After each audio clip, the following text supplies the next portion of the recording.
Hello, hello, and welcome to the Tip of the Ice-Burgh podcast, brought to you as always by the Hockey Podcast Network. My name is Nick Brlansky, joined as always by Nick Horwat, and playoff episodes just kind of hit different. Doesn't matter how tired you are before it starts. The second we hear that da-na-na-na on our video screen, it clicks into gear, and I'm excited to talk Pens Rangers Game 1 review, which is where we'll start. We'll then preview tonight's matchup for Game 2. It already feels like they've played 5 games at this point, as Game 1 went to triple overtime. And then, of course, we'll finish it off with shout-outs and call-outs. You know, that sticks around 24/7, 365, no matter if it's the playoffs or it's the offseason. But Pens Rangers Game 1 is where we're going to start, Horwat. And, geez, like, how are we awake at this point after watching that? Buddy, I'm not. I'm still very tired. Then again, it's also 9:30 in the morning over here. Yeah. But man, that game. Yeah, first things first. Big shout out to Louis Domingue. Big shout out to the entire Penguins team for pulling together and getting an overtime win to start a series for once. I wrote a story on this on Sports Illustrated. Big old shout out for us. That doesn't happen. The last 3 playoffs have gone into Game 1 overtimes, and we know what happened in all 3 of those series. We don't stop talking about it. Yeah. This is a bit of a change of pace. I'm not saying we're going to win the series, but you know what? We won that game, and we took that Game 1 lead. It's huge. We haven't won a Game 1 since 2018, and somehow it's the Capitals series, not the Flyers series. That being said, it's just important to win that Game 1, no matter how it's done, no matter how long it takes. And, man, you starting off with these playoff episodes hit different. Oh, man, come on. Why you got to bring Rakell into this? It's his birthday. Yeah, of course, there's so many big things that happened in that game. Big storylines, big topics, and that is the first one that really, hit home for the Pittsburgh Penguins. For this entire game, it was a, 6-period game, and this happened way back in the middle of the first period.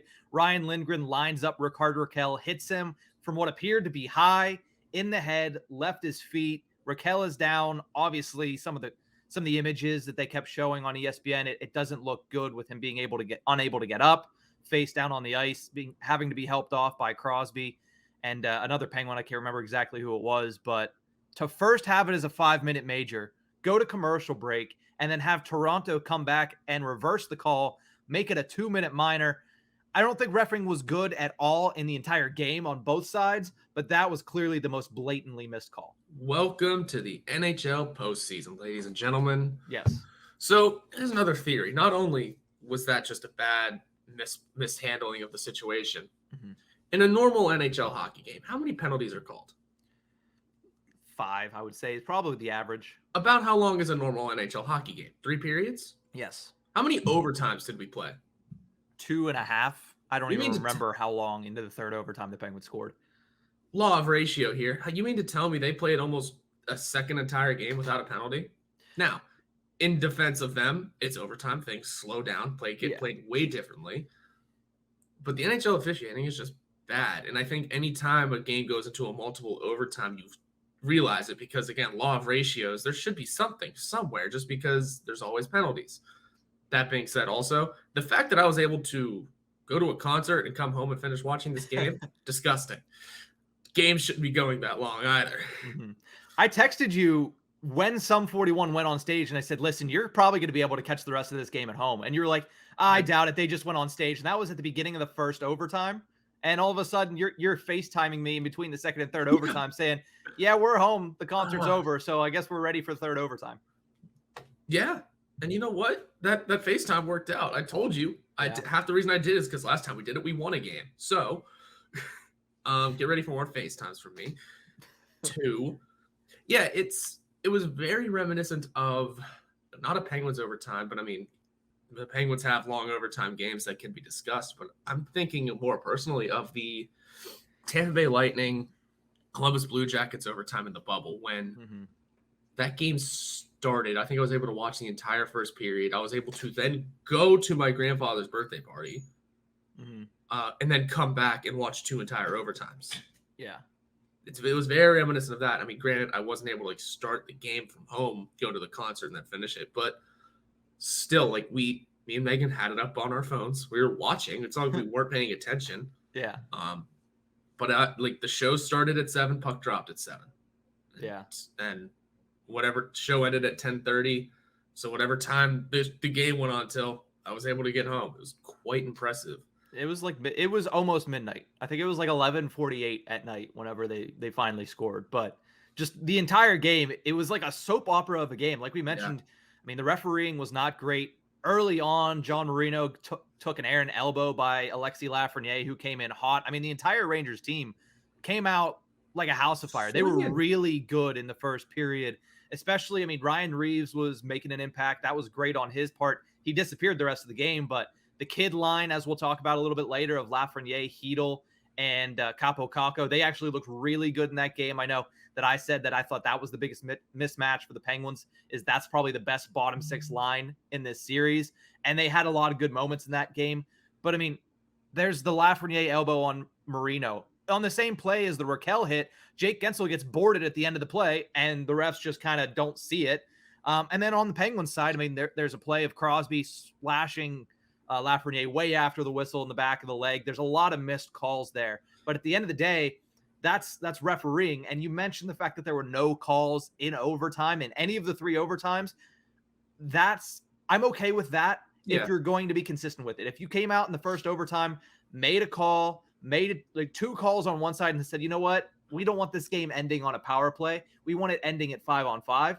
That's when I'd have an issue. But the second it went into overtime, they were basically saying, you have to basically commit murder at this point to be put in the box. And to a point, I do kind of respect that, because they're saying, listen, you're going to play.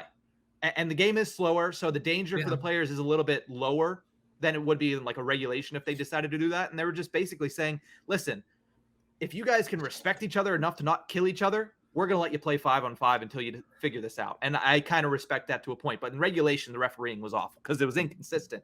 And that's when I have issues. Yeah, and I get they're not going to call penalties in overtime. I do understand it. It's just dumb. It's dumb because you know what it is. You know what that is? That's the ref. That's turning it into a ref show, regardless of if there's no calls or not. Because the thing is, when a penalty is committed, that's supposed to be a penalty called, and then it's supposed to give that team a disadvantage. When you're not giving that team a disadvantage, you're kind of giving an advantage to that team. Yeah. So it's become, in theory, becoming a ref show. Sorry, there's a lot of issues going on with umpires right now. And and ump shows just continues to be popping up on my timeline. So calling hockey a ref show, because it let's be honest, it can be. Yeah. And Ryan Lindgren not getting tossed from the game or suspended is part of it. 2 minutes, 2 minutes, 2 minutes. Yeah. Point of contact was the head. Elbow or not, who cares? He left his feet. Point of contact was the head. And the puck was gone. Puck was gone. Point of contact was also the head. Yeah. I don't know how much more I need to go into. I think you're trying to make a point here. A little bit. But I texted you or sent it to you before the Pens game, before our game 1, that NHL player safety is going to be busy this playoffs. Yeah. After day 1 of the postseason on May 2nd, they had what? They sent out like 4 or 5 fines and a suspension. Holy hell. Yeah. And then nothing day 2, by the way, just zilch. Well, there's going to be something potentially day 3, because if you saw, and it'll be my call out. So we'll get into that later in the show. But no, the rest of the game, though, if you take it away from the referees, which we're going to have to obviously talk about a little bit more because they inserted themselves late in the third period. But let's talk a little bit about the players that actually mean something that people tune into to watch the game. How about the Guentzel and Crosby connection? I mean, everybody's question was, hey, Jake Guentzel was great in 2017, had a good series against Philly in 2018, but hasn't done anything in the 4 playoff series since. Well, he comes out, scores 2 goals. He has the 4th most goals of any active player, I believe, is what the stat. I don't know. Something ridiculous that he is one of the best goal scorers in recent memory for the NHL playoffs. He gets 2 goals. Crosby, 2 beautiful assists on both of them. And all of a sudden, the Penguins dig back from a 2-0 hole, and Igor looks a little bit human, even though the rest of the game, he really wasn't. Yeah, we do know he's human in that net. We do know Jake Guentzel is just an incredible goal scorer, especially in the postseason. Who cares about the last 3 years? I mean, he's a 40-goal guy this year, so it's not just the postseason at this point. Yeah, I mean, plus, whenever I say who cares about the last 3 years, everyone does. Yeah. But at the same time, just look at the situations here. The sweep year, no one played good and we got swept. He didn't have more than 4 games to get himself going. bubble year. He was injured. He was probably it was his first game since December 31st, whenever he separated his shoulder. Yeah, he was probably still kind of coming off of that. Definitely coming in cold. So pass. That was like this. That's his only pass year, I would say. Yeah, and then last year was just bad. And then last year, no one was good. Tristan Jarry amongst them. So yeah. So I would say the team was good, but I think Gensel was just typecast in a different role where he was trying to play in front, and the Islanders were, I mean, Pelech and Pulock were just beating him up. But that's a different story for a different day. Yeah. But that being said, all of it, just the team looks better around him as well. So the entirety of the Penguins lineup being able to help each other out, it's going to take an entire village this year. Oh, yeah. Oh, yeah. It's going to take an entire village. We had to have a college kid practice with us in the big storyline that we're going to get to in a moment. Yeah. But the entire team looks so much better this year already. We've seen basically 2 games. So we know that they're able to rebound. They're able to bounce back from what was a deficit. And again, that's not how you want to be playing your games, right? You don't want to be playing from behind. But being able to pull out the victory in game 1 in overtime, in a triple overtime, being able to collect a game 1 victory for the first time since 2018, things are looking positive. We've proved that we're going to be this isn't going to be an easy series. I mean, both of us had Pens in 7. So far, that's right. It'll be just entertaining from beginning to end, and I'm excited for it. What did I say, by the way? Adam Fox, he's going to be the difficult one. And here's the thing. You saw after the first period, a lot of people, I know Josh Yohe, chief among them, put out, the Penguins are getting bullied. This would, you're going to see a shift to where, like, I understand where he's coming from. I think it was taken a little out of context. When he said that, I feel like people were thinking, oh, we're getting a bunch of Bizzes. We're getting a bunch of Ryan Reeves. No, he's talking about somebody like Adam Fox, who, while he's not good in front of his own net, there were a couple of times where instead of just trying to stick check, which is the Penguins' entire defensive, motto, he takes the body. And I think that's what Josh Yohe is trying to get at. This Penguins team, and it is by design, they don't take the body very often. If they do, it's a light hit. But when they have guys lined up, they don't hit them because they're trying not to get shorthanded. Yeah. That's what they're trying to do because they have to keep their guys on the ice. So they don't want to hit. And eventually you have to change that, especially in the postseason. But right now, that's how this game and that's how this team is built. And that's how they've been taught to play. So you're going to see on the other side, guys like Ryan Reeves, Alexis Lafreniere, even Capo Caco, and Adam Fox, they're going to be finishing off their checks, and they're going to be coming in late like Ryan Lindgren did and kind of pushing the envelope for interference. But that's because that's the way they're taught. That's the way Gerard Gallant wants them to play. Yeah. The Penguins, on the other hand, Sullivan, he doesn't want to push the envelope because he wants to keep this at 5-on-5 because the Penguins have that advantage, and you saw that in game 1. Yeah, they do. It's a smart advantage. And, man, I'm just going to say it too. Talk about finishing off your plays. We got lucky with that goalie interference call. I think that went 50-50. It genuinely could have gone 50-50, yeah. But that's the thing. Man, just because no one knows the rules of goaltender interference. No one. Inconsistency. It's very inconsistent. I just think we happen to fall on the right side of the coin that time. Yeah. Because I'm not going to stand by that it was goalie interference. I'm not going to stand by that it wasn't for a couple of reasons. Primary being, it's just hard to do goaltender interference when you don't know when the officials don't seem to know either. Yeah. Most of the time. So could it have been goal interference? Sure. Could it also not have been? Probably. I mean, to be fair, I think if anyone remembers the overtime of the sweep, that 2019 playoffs, I thought there was more of a goaltender interference on that overtime goal than I just saw the other night here. And that one didn't get called back. So, yeah. And that one was Matt Barzal quite literally sitting on Matt Murray. Yeah. And that pissed me off for days. But, I just think the NHL officiating, like how we are not going to stop talking about for the next however long this playoffs takes, it's going to be inconsistent. And that was just part of the inconsistencies. And the Penguins, for what it's worth, may have just gotten away with one, and we used it to our favor and our advantage.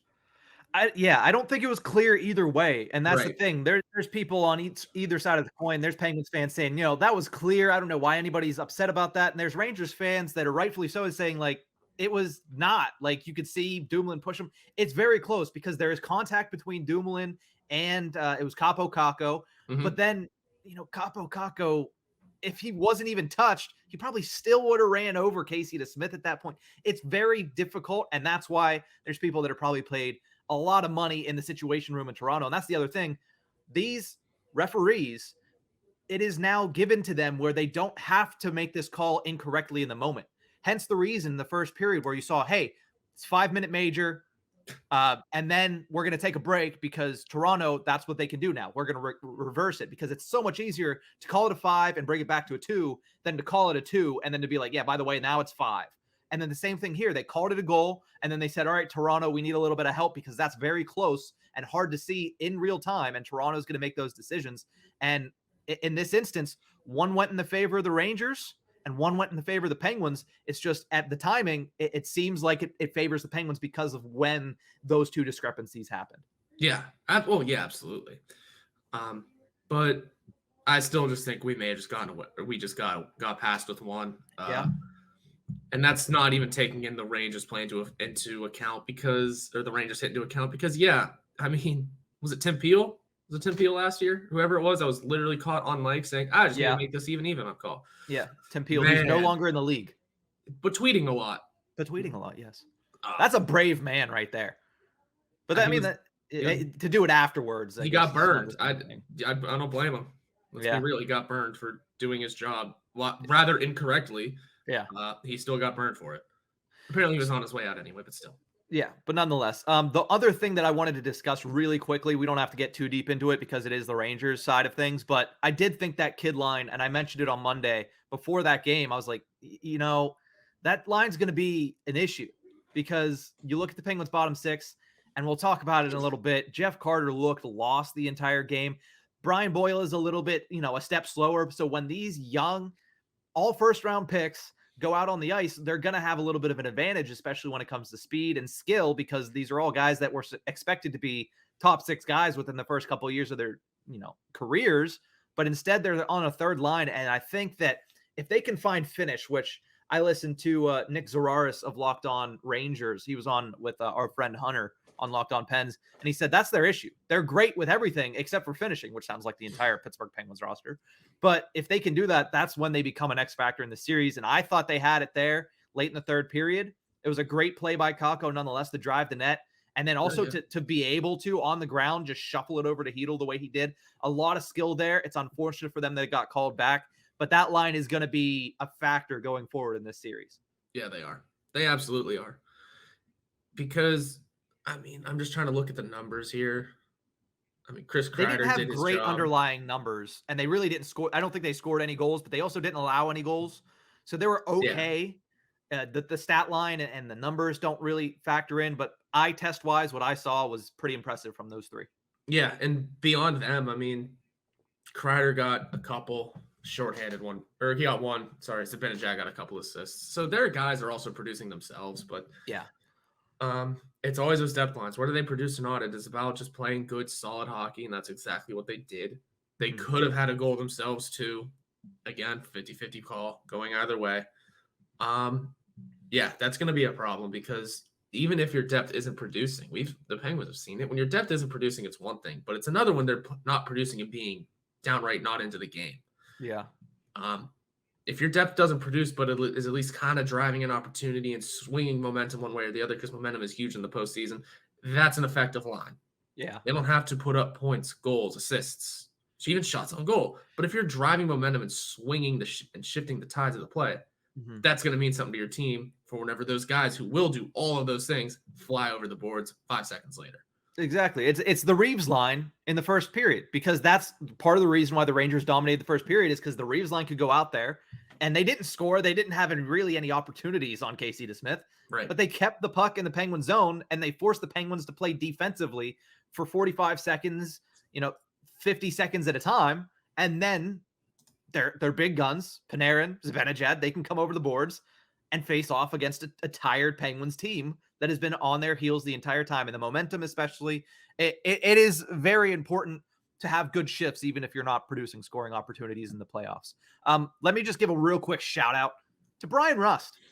3-point game in game 1 after ending the regular season on a 9-game scoring drought. That was no goals, no assists in 9 games. He had played with Carter as his center, with Crosby as his center, with Malkin as his center, and he wasn't getting anything going. A goal and 2 assists, including the game-tying goal on the Penguins 5-on-3 in the second period. A good game for him, and as you could see after he scored that goal, even though he already had 2 assists on the game, what a relief for Brian Rust to put that in the back of the net. Oh, incredible stuff. 5-on-3 or not, it was an important goal. It's the game tying goal in the second period. Sure, we had a lot of time still, but just the right guys need to produce at the right time. Yes. That's always what it's all about. Brian Rust, probably main one among them because of his drought heading into the postseason. So him kicking that shot, getting that monkey off his back early is huge. Now the other guys have to pick up that same sort of pace. Yeah. So we've talked for 20 minutes and haven't even gotten into basically the big storylines, the overtimes, everything.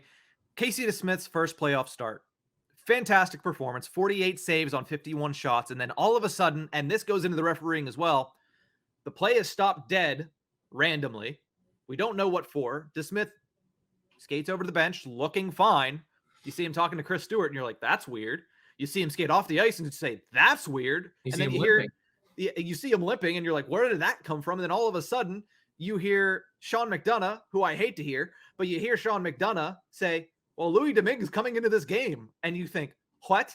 It is the middle of the second overtime. And they even said, this man hasn't even stretched out since 6:30 this evening, 4.5 hours ago. Oh boy. And you think immediately, oh, it's a defensive zone faceoff. They get 2 shots within like 4 seconds. And DeSmith Domingue just calmly swallows them up, stops play, and just goes about his day. He made 17 shaves on 17 shots. He's pretty solid. The Pens defense played really well in front of him, but he still not many rebounds. The Penguins did a good job of just boxing everything out and making sure the shots came from outside the dots and from at the top of the zone. And Domingue did a good job to swallow everything, and he did everything he needed to do, even though he had spicy pork and broccoli between the first and second overtimes, thinking he wasn't going to come into the game. What a crazy situation for the Pittsburgh Penguins. It's baffling, and it has taken the city over, by the way. It's my God. Quite fun. So much fun. I love the meme of him with the pie with an L in the that's crust. great. It's amazing. Great. Man, I hope those cookbook sales skyrocketed. Yeah, he's saying, sweet. And I might even get another contract. He's set for life now. Man, just the whole situation from DeSmith skating off. Also, did you see I don't know if it was just the AT&T broadcast, but you can just see the look of pure confusion on Jeff Carter's face as DeSmith skates past him. Because they showed Jeff. See that. The local feed then just cut to Jeff Carter's face, and he's just standing there, and you can tell he's just watching DeSmith skate past him. He just looks so confused of just, where are you going? Yeah. And what is happening? And you just see, and I think it was Bob Airy or someone said, and Louis Domingue's going into this hockey game, and the heart stopped across the city. My God. Like, what? Yeah. Because we're already watching DeSmith. We're already watching the guy we didn't want to see in this postseason. And now he's the one going down. Now it's our third string who rode the bus in the AHL most of this year. Yeah. What's happening?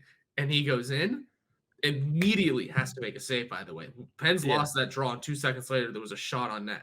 Yeah. Immediately has to make a save.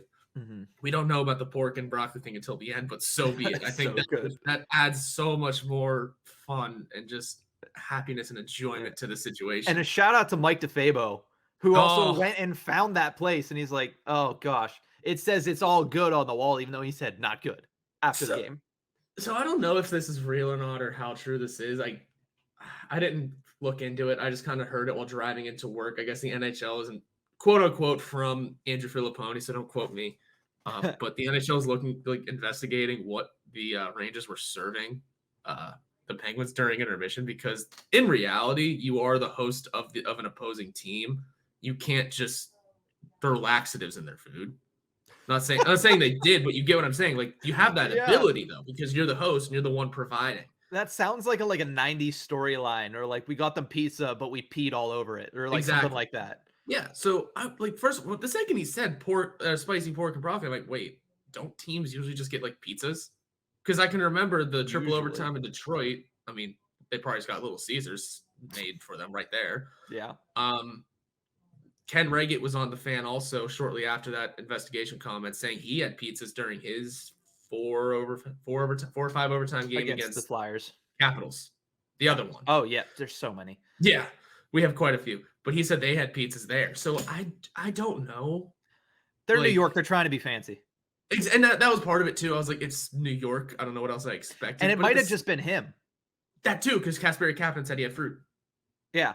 So it may have just been him because, again, you are the backup goal. You're not exactly expecting that, despite his quote of you have to be ready at all times, which he's right. Talk to Brent Johnson of all people. You have to be ready at all times as a backup goalie, and that's exactly the situation that happened.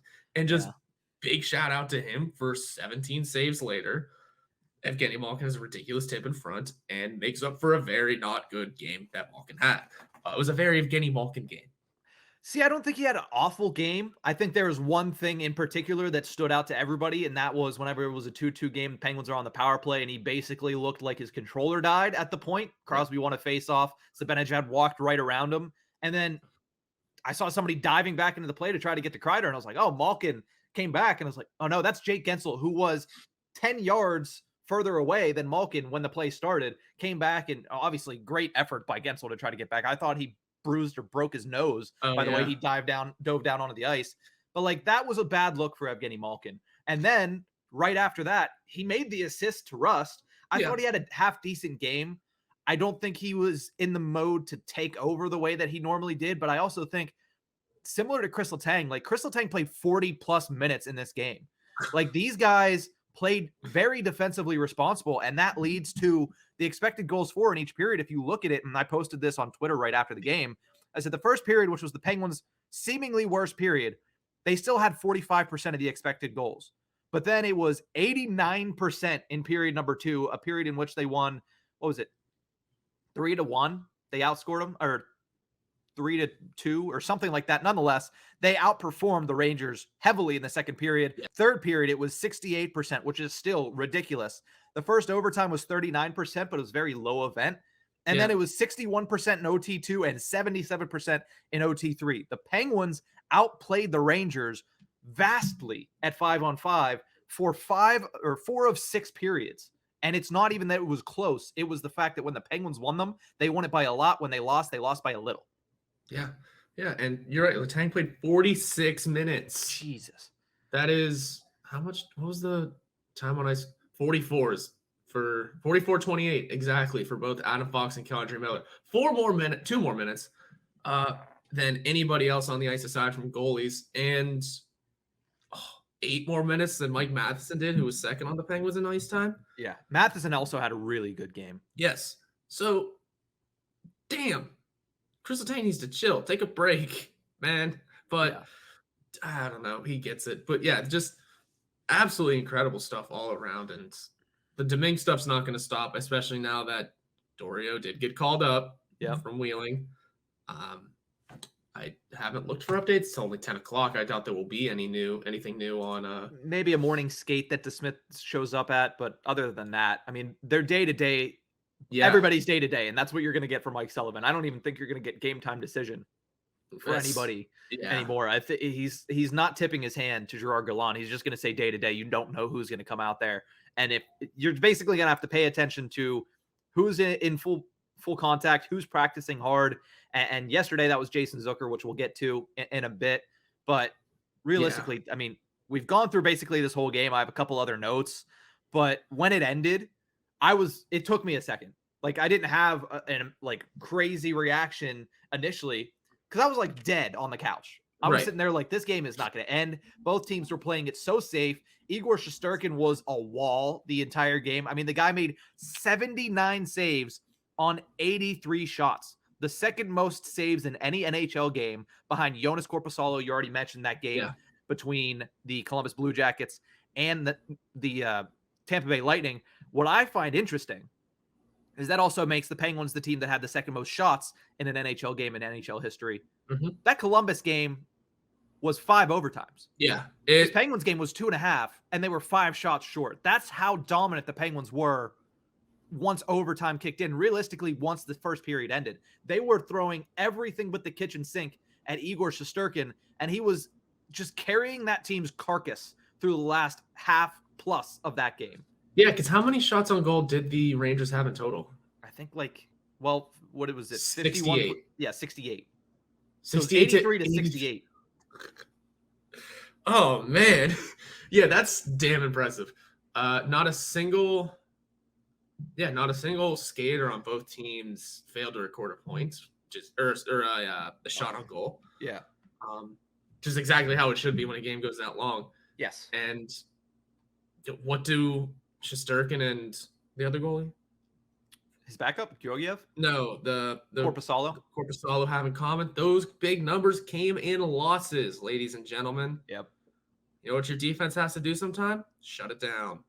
What did the Penguins defense do the other night? Shut it down, especially with their third string going in net. And it's not an update, but it just does look like Frank Cervalli said that for both Rakell and DeSmith, all signs just point to them not playing.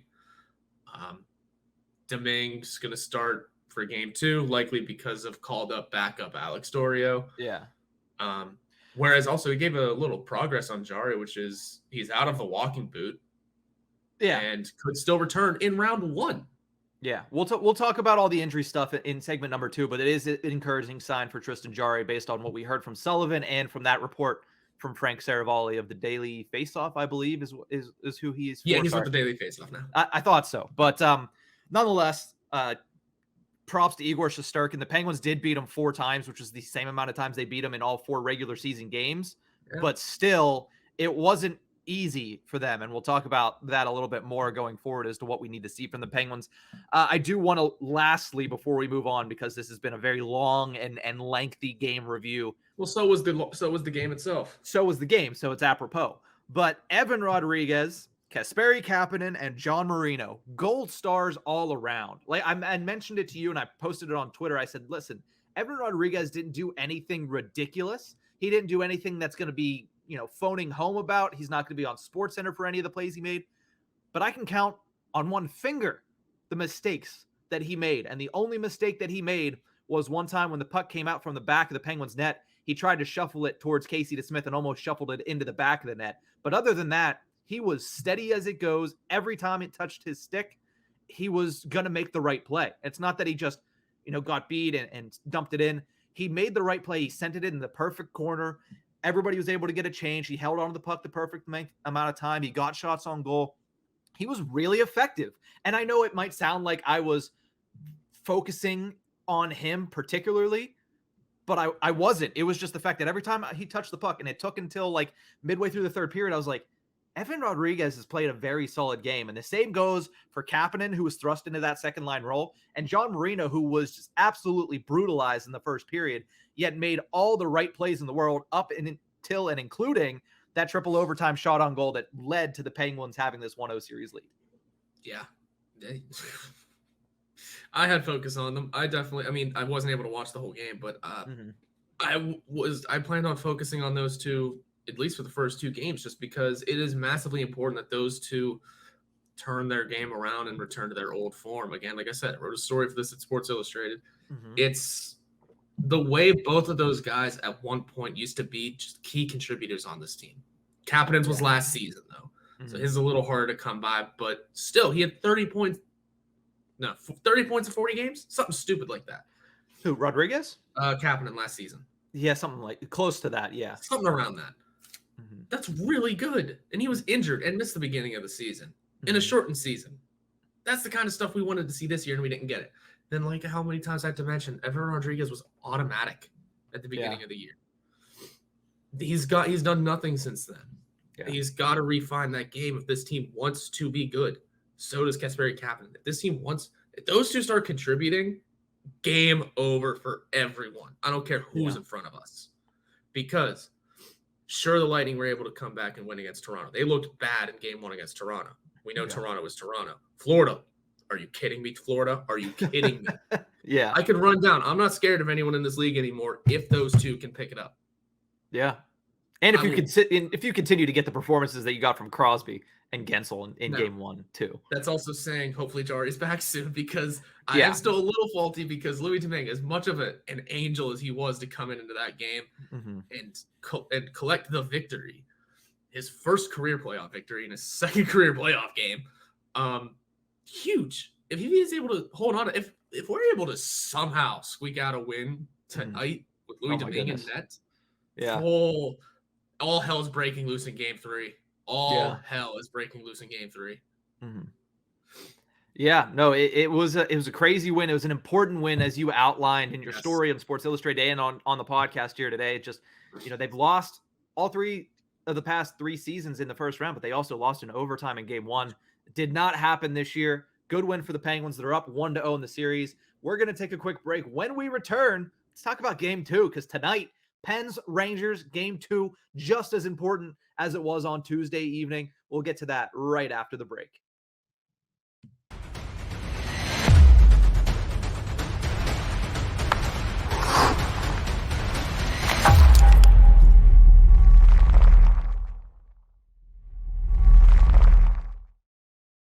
Welcome back to the Tip of the Ice-Burgh podcast, brought to you as always by the Hockey Podcast Network. We talked about game 1 for a long time, but game 1 was a long game nonetheless. Triple overtime, it feels like, and I texted you midway through the second overtime. I said, can we just say whoever wins this game just wins the series? Like, it feels like we've played 3 games in this series and the Penguins are up 3-0, but realistically, it is a 1-game lead. And that doesn't, in the grand scheme of things, it's important to get out to a good start, especially on the road, but it's 1 game. It's the same thing as you mentioned. Toronto won 5-0 in game 1. Guess what? They're tied going back to Tampa. It is 1 game, and you got to shut it down, forget about it, no matter what side of the coin you're on, and get ready for game 2. And that is going to be later tonight. Of course, the big question mark for the Pittsburgh Penguins, injuries. And we'll start with the goaltenders, as you were starting to talk about it last segment. Penguins goaltending situation is a little scary. They're not the only team in the playoffs, but it is a little scary looking at it. Casey DeSmith injured in the last game. It doesn't seem like he's going to be back in this one, as they did call up Alex DeOrio from the Wilkes-Barre Scranton Penguins. Tristan Jarry also making his way back day to day. Wheeling. He called up from, they didn't take anybody from. Interesting. Yeah, well, both, not to derail the conversation, both of those teams, Wheeling and Wilkes-Barre, are in the playoffs, and are both, I think, in the second round now. Wheeling definitely is, because I saw that update. They beat the Comets. Yeah, I don't know about Wilkes-Barre, but they're both in the postseason. Yeah. So I don't know if maybe, you also have to remember who the AHL goalies are right now. Lindbergh might not have NHL contracts, because this wasn't an emergency call-up. This is the only NHL contract for a goaltender that they have. Exactly. So they may have had no other choice but to take him, because Lindbergh doesn't have an full or partial NHL contract, and I forget the other name down there already. Joel Blomqvist is over. I thought they released him from the ATO, or did they sign him after that? I saw they released the ATO. Oh, I don't know. I must have missed something like that. I don't know. Regardless. Or is the only NHL contract we had to call up. So after this, it will be an emergency from someone. But and there was a time in that overtime where they're like, whatever his name is, something. It's like Reed Richardson or something like that is the emergency backup goalie in New York for the Rangers. And I was sitting there thinking, man, Domingue, and I'm going to knock on wood before I even have this thought come out of my mouth, but Domingue got injured 2 different times this year. And not to mention that in practice right before the playoffs, he took a shot off like the elbow or something, and it looked like he was injured by that as well.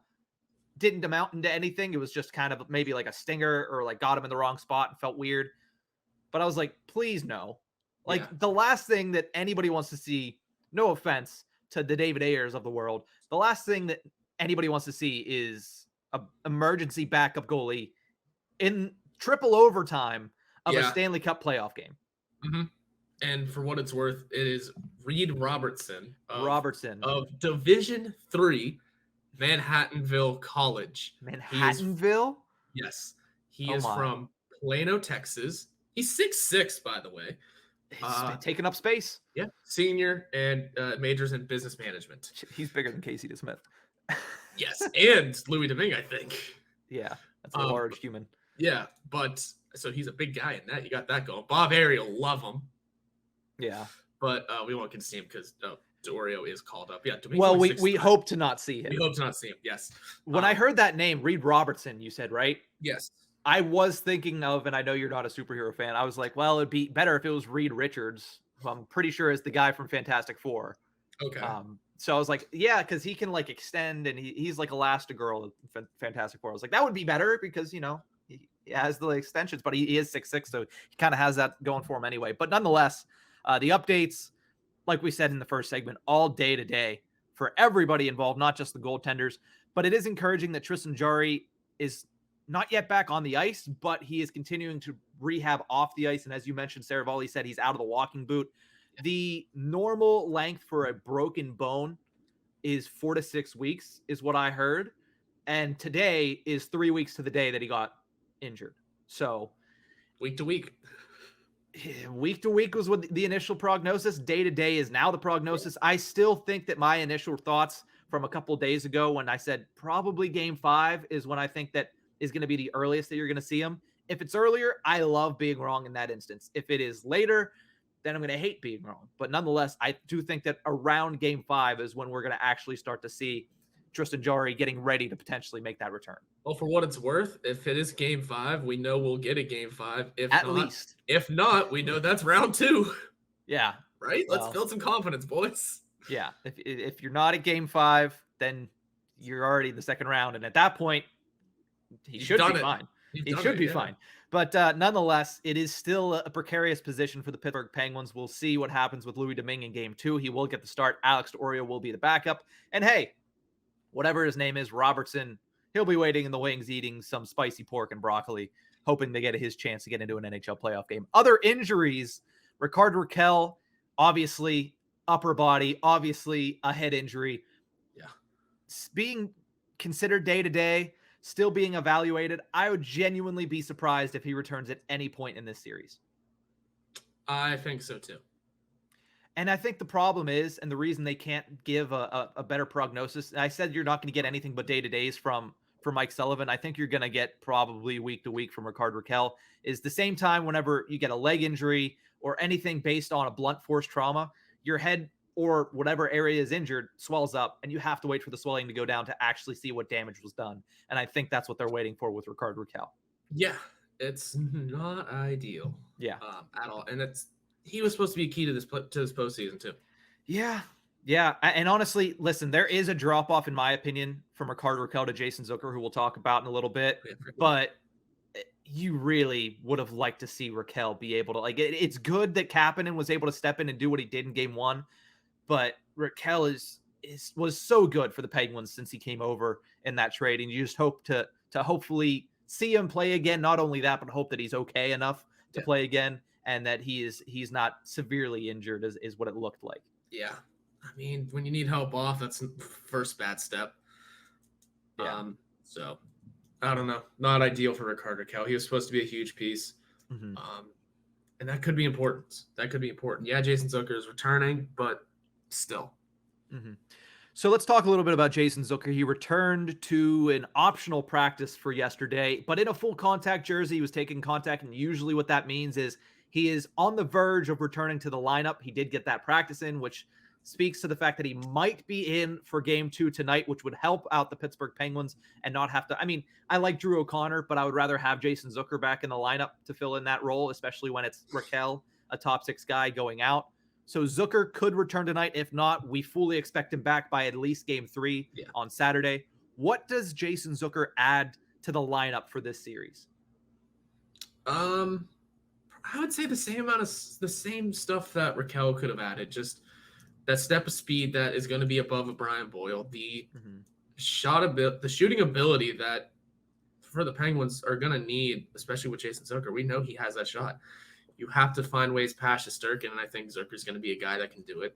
I've been calling for the emergence and the refining of game from Jason Zucker since his big long injury. Only for him to come back, get hurt again immediately. only for him to come back again, produce, and then get hurt again. I think what he brings to the table is another level of that scoring ability, and just now that it's the postseason, I mean, like I said, I've been calling for his return to form for a while. Now that it's the postseason, amp it up a little more. He has to find an extra level to that return. So the revenge tour needs to be back on after multiple delays. That's for damn sure. That's what I'd say he definitely brings to this table. The big thing for the Penguins for their success in game 1 was their forecheck. They pressured Adam Fox. They pressured Ryan Lindgren. They pressured K'Andre Miller, and that stifled the New York Rangers zone exits, and that's what turned the tide in the Penguins' favor. Jason Zucker is one of the best forecheckers and one of the most tenacious forecheckers on the Penguins roster. Getting him back is only going to help that forecheck that is so integral to the Pittsburgh Penguins winning this series. Not only that, we talked about the Penguins' injuries, but on the other side of things, Ryan Lindgren did leave the game, and so did K'Andre Miller. K'Andre Miller didn't play in the third overtime. If neither of those guys are in, then you get guys like Justin Braun in there, and you can really take advantage of that forecheck because these defensemen are not known for being as great of puck movers as a guy like K'Andre Miller is. And Lindgren and Fox have been together for so long, that throws Fox off his game a little bit too. So that matched with the return of a guy like Jason Zucker is a really big advantage for the Pittsburgh Penguins. Not only that, but when I look at where Jason Zucker does his best work, it's in front of the net. The Penguins scored 3 of their 4 goals in game 1 within 5 feet of Igor Shesterkin. You don't think Zucker is going to be sniffing around Shesterkin trying to find garbage goals? That's where I think he's going to be able to excel in this series because the Rangers cannot clear out the net front, and Jason Zucker is a tough customer when it comes to getting into those areas and when it comes to being tenacious on the forecheck. I think that's a huge advantage for the Penguins if Zucker is able to return tonight, if not on Saturday in game 3. He also just has to remain healthy now. That's a big thing.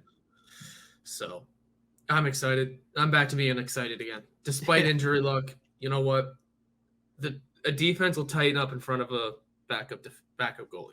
They'll tighten up a little more in front of a third stringer. I think we already saw it. 17 shots in about 17 minutes of play doesn't, exactly lend its hand to that. But you got to look at where the shots were from, though. Keeping them outside. Dominguez looked good. That the glove being on the offhand, does that come at? You've played hockey. Does that change the mindset of a shooter at all? Weirdly enough, I don't know if it's some weird Western Pennsylvania vibe. I've never played a goalie that caught with his left hand. Or, sorry, with his right hand. Catches with his right hand. And I wouldn't know, but I do know it is a little bit different. I mean, when you're trying to shoot glove side, it changes the mechanics of everything. So suddenly it's a rebound. Yeah. So I don't know how much that's going to change for these guys because they're NHL caliber players. Right. It's going to be an adjustment, but I'm sure it's one that is specifically like guys like Zibanejad, Kreider, Panarin, who, listen, people can say that he kind of melted back into the background. I was petrified every second Artemi Panarin had the puck in those overtimes. His vision and ability to pass the puck is so underrated in the National Hockey League. He was setting up people left and right, and probably, in my opinion, in those overtimes, the Rangers' most dangerous weapon. Yeah, that's so scary, and it doesn't matter what side the glove's on. He's going to find a way over it. Yes. Yeah. No one. Yeah. It's Artemi Panarin. He's a guy that just does things because he's one of the greatest hockey players in the world. But let's quickly, before we head to our shout outs and call outs to get all our grievances off of our chest, our weekly dose of Festivus, if you will, let's talk about the keys moving forward for the Pittsburgh Penguins, not only in game 2 tonight, but in the rest of this series against the New York Rangers. For me, the first one, and I have 2, the first one is going to be better defensive zone awareness. It's something that I saw throughout majority of regulation. In overtimes, I thought they buttoned it up really nicely. But in regulation, a lot of the times the Penguins were losing track of guys in the defensive zone, and stuff like that just cannot happen. There's 3 instances and players that I outlined specifically. Brian Dumoulin early on was losing guys left and right. There were people getting opportunities in front of the net. Dumoulin looked like he was out to lunch in the first period. Luckily, he buttoned it down. Brian Boyle on the second goal for the New York Rangers, the Andrew Kopp goal, I don't know where he was looking. He went to the point to try to take away that pass and let Andrew Kopp slide right into the slot. You got to let them shoot that point shot, even though that's where they scored their first goal from. It opened up such a lane that most players, let alone a guy with the skill level of Andrew Kopp, is going to be able to score. And the third guy, and this one, most egregiously, Jeff Carter. I think he had an awful game one. I really do. When I said guys like Evan Rodriguez did a lot of the right things, Jeff Carter, to me, I didn't see a lot of good things from him. I saw a lot of poor defensive awareness in the defensive zone, and I saw a lot of poor puck awareness just all over the ice. It was not a good game for Big Jeff Carter, and I think that that's something that really needs to be buckled down for the entire team. Better defensive zone awareness. If they could do it like they did in overtime, they're good. If they do it like they did in a lot of regulation, it gives me a little pause because that's when the Rangers get really good opportunities. Yeah, I think that'd be my biggest adjustment too, is just tightening it up defensively. You're about to have your third string goalie in there. You're going to have your ECHL call up on the bench. You have to play it safe now, especially in the net. Don't get me wrong. Louis Domingue is a NHL caliber goalie, or at least he was at one point. Do I need to bring up 2018 again? 2018-19. Do I have to do that again for you guys?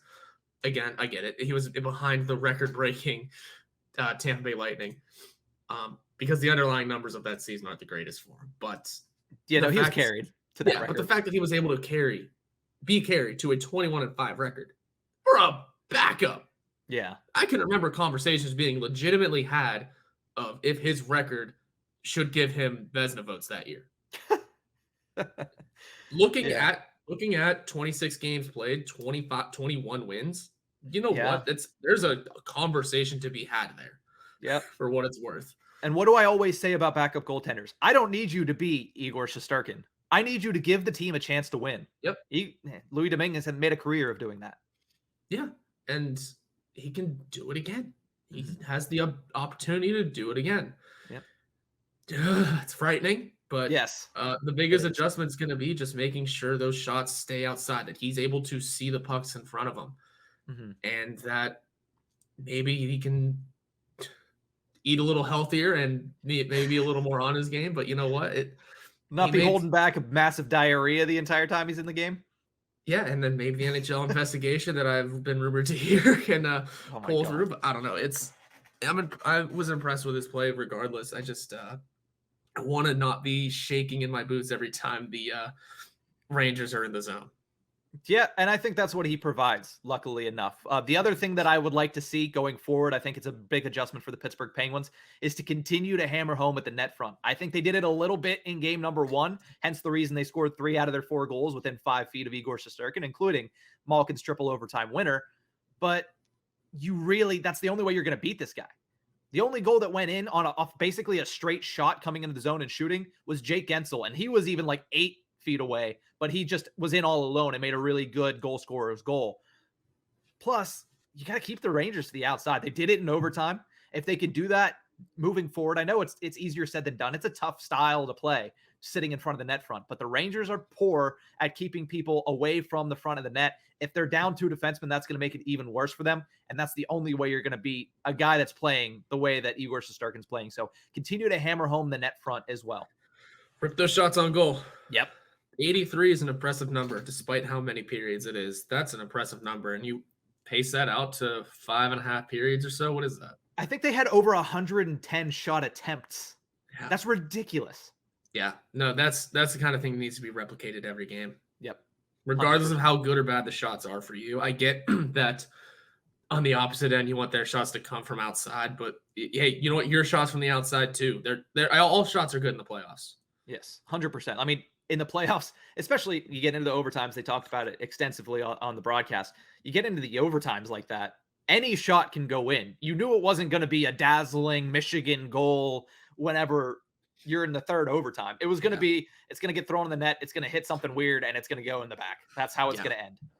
So we're excited for game 2. We're excited for the rest of the series. We're excited because it's the playoffs, people. The Stanley Cup playoffs. It's the greatest 2 weeks in my mind in all of sports. The first round of the Stanley Cup playoffs. It continues tonight for the Penguins in game 2 against the New York Rangers, 7:00 on TNT. We're going to take a quick break here on TOTIB. And when we come back, shout outs and call outs to finish this show.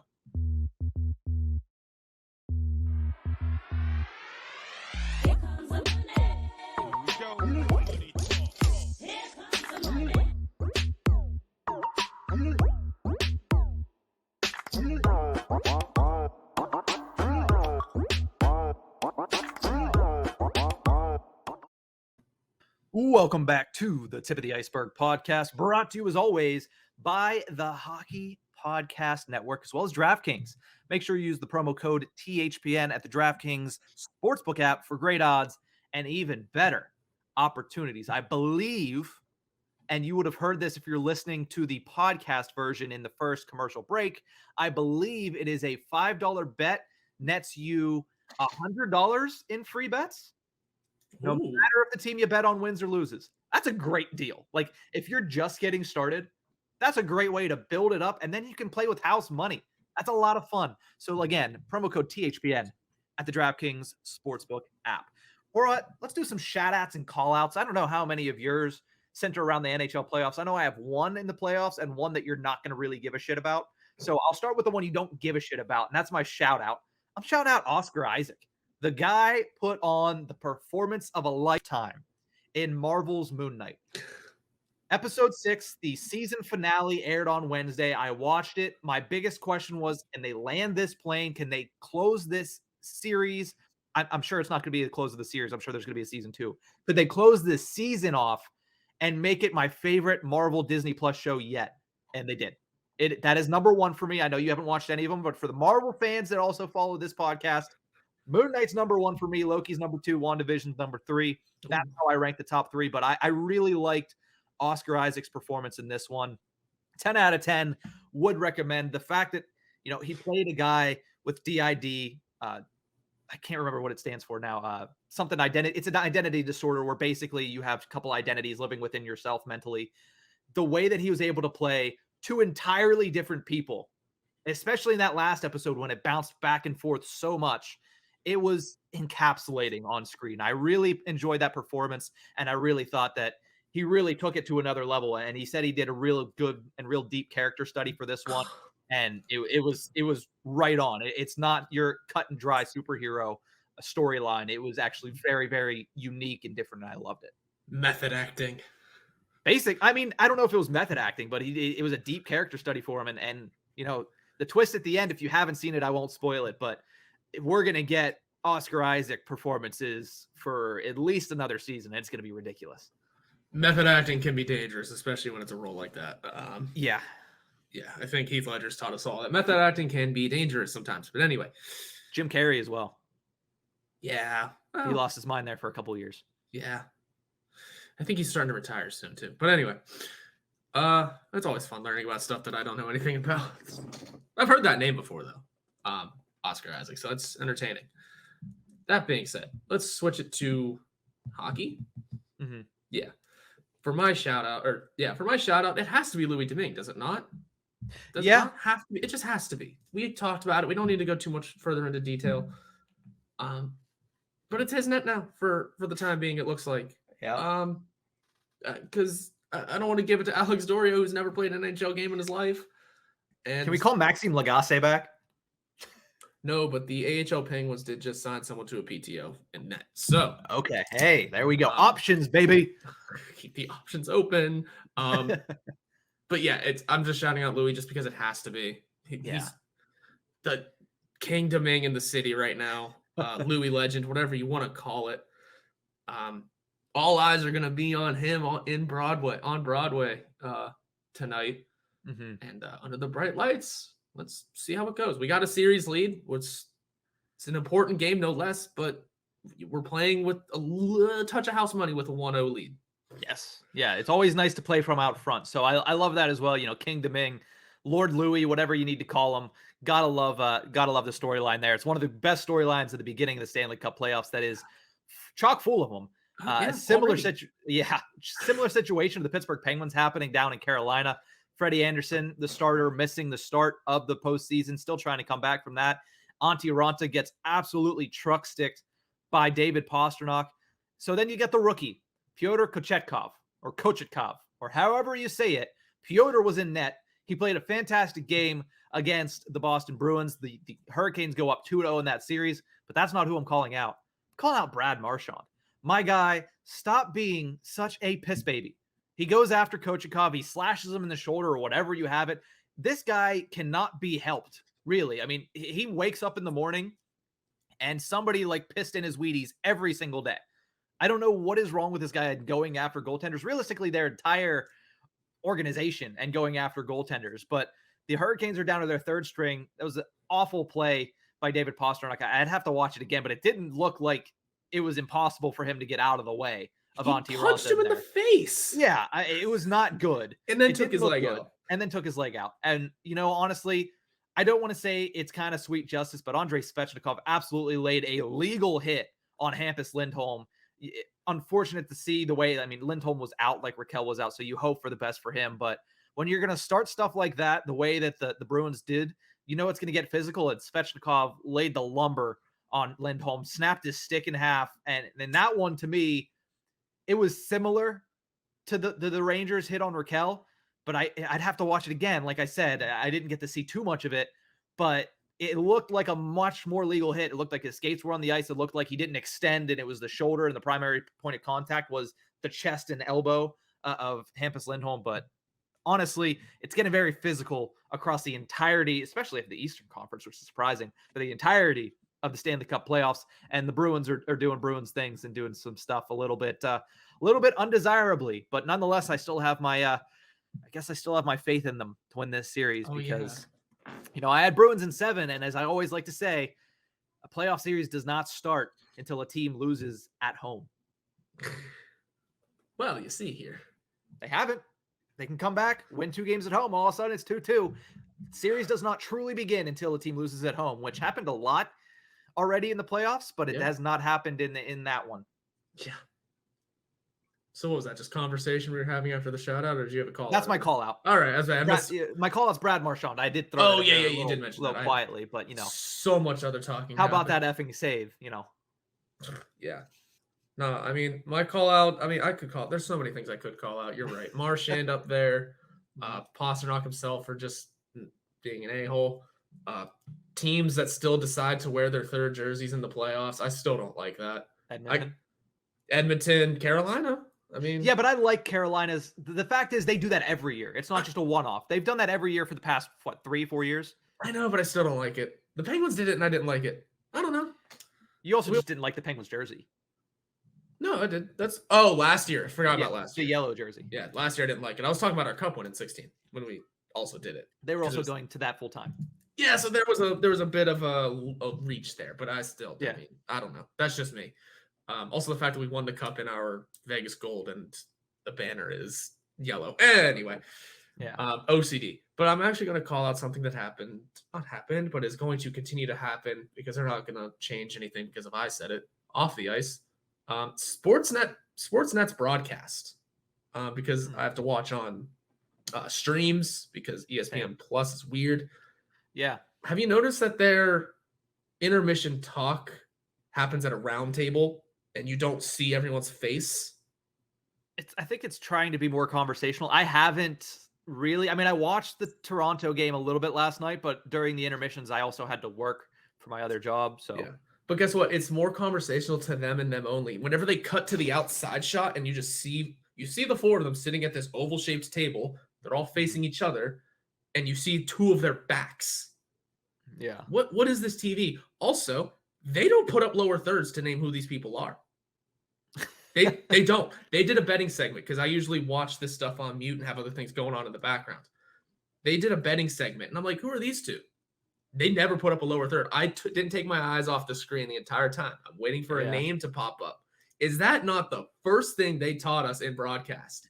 You got to identify who's talking. In those names. Now, I get maybe you know who Elliot Friedman is. You know who Jeff Merrick is. Jeff Merrick or McLean. Ron McLean. Maybe you know who they are. You still put it up. I didn't notice it during the intermission stuff if they put it up or not, but I did specifically notice during that betting segment where I knew neither of those 2 nerds. They didn't put a name up. And I went, it's like rule number 1 in broadcast editing is you get that lower third in there so you know who's talking. No. Now, again, I get they're not going to see this and change it, but I didn't like that. I went to school for this shit. Yeah. If you notice, we have it. It's right. Our low production values stream. It's not low production values. Actually, I love StreamYard, but nonetheless, we have it constantly because no one knows, like if somebody just tuned into this video on YouTube, which by the way, Tip of the Iceberg podcast on YouTube, we're posting a lot more now. Yeah. If somebody tuned into this and had never seen or heard our podcast before, they'd say, who are these two schmucks? And they're still going to see our names and say, who are those two schmucks? But at least they can look up who we are. Yeah. And we also have to have it here because we're both named Nick, and we've heard Noah try and talk to us. It gets confusing. Yeah. He says, well, Nick, that's really good. And we go, huh? But one of us is straight up not paying attention and go, huh? Yeah. But yeah, you put the lower third in, and it's just the round table where it's a literal round table and you can't see two of their faces. And again, I don't know who the faces are. Yeah. I get confused. Now I did see that they also do have the long table facing the camera. Good. They that's what you should have all times. You can look at like it's not about how people are sitting if you want to make it feel conversational. It's about what you're talking about and how entertaining you're being while you're talking. Look at TNT basketball. Oh my God, that's exactly. It's gotten so much better. Like it's always great, but like in the playoffs, it's like on overdrive. I don't need to watch basketball. I'll just watch intermissions, half times, just to watch Charles Barkley and Shaquille O'Neal just talk to each other. Not even make fun of it, just talk to each other. Yeah. Like they make it entertaining. And what's even better is whenever they stick the four of them, 3 former basketball players and another guy who's 6'2" at a tiny playoff desk. Then it gets really entertaining because you just see body parts hanging out from the side of the desk. But it's not about how you're sitting or how you're oriented, or it's not even really about lower thirds. It is about the content you're talking about, how entertaining you're being. And again, I'm watching it on mute, so I don't know how entertaining they're being, but it doesn't look fun. Yeah. And I don't know who these people are, so yeah. Maybe Sportsnet can figure that out if they hear this. At least put lower thirds on, please. Please.